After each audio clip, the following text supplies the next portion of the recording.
Очекувани се забелешките од извештајот на Европската комисија за Македонија, особено во делот на корупцијата и правосудството, со кој владата ќе треба посериозно да се позанимава, оценуваат дел од аналитичарите и познавачите на овие прашања, откако извештајот даде оценка на земјата за умерен напредок. Клучно што треба да се направи е да застарувањето на делата за злоупотреба на јавна функција конечно со закон се забрани. Тие дела не смее да застаруваат, какви реформи да правиме во судството, секогаш ќе има корупција и заробени делови кои што ќе возможуваат долго одложување на процесите додека истите не застарат. Дека корупцијата се уште е присутна, речиси во сите сегменти, вели Слаѓана Тасева од Transparency International. Очекува новата функција на Љупчо Николовски во владата да им помогне и на останатите институции кои се засегнати со оваа проблематика. Ние корупцијата имаме секаде во сите сфери и во сите области.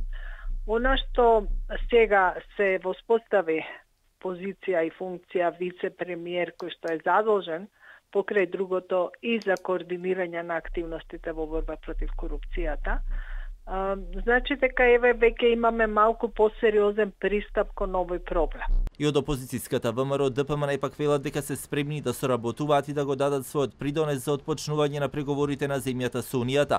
Пратеникот од најголемата опозицијска партија Тимчо Муцунски во гостувањето во телевизија 24 посочи дека треба да се формираат заеднички работни групи од кои може да произлезат и добри законски решенија. Има напредок во некои области нема напредок.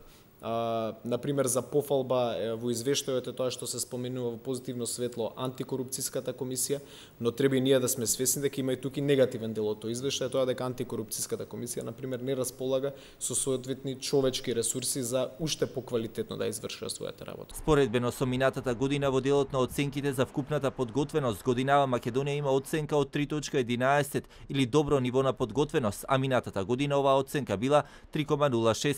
Оценката за напредок пак годинава е 3.01, додека лани била 3.11. Но ваквиот резултат, како што велат од Секретаријатот за европски прашања, се должи на ситуацијата со пандемијата и внатрешно политичките превирања.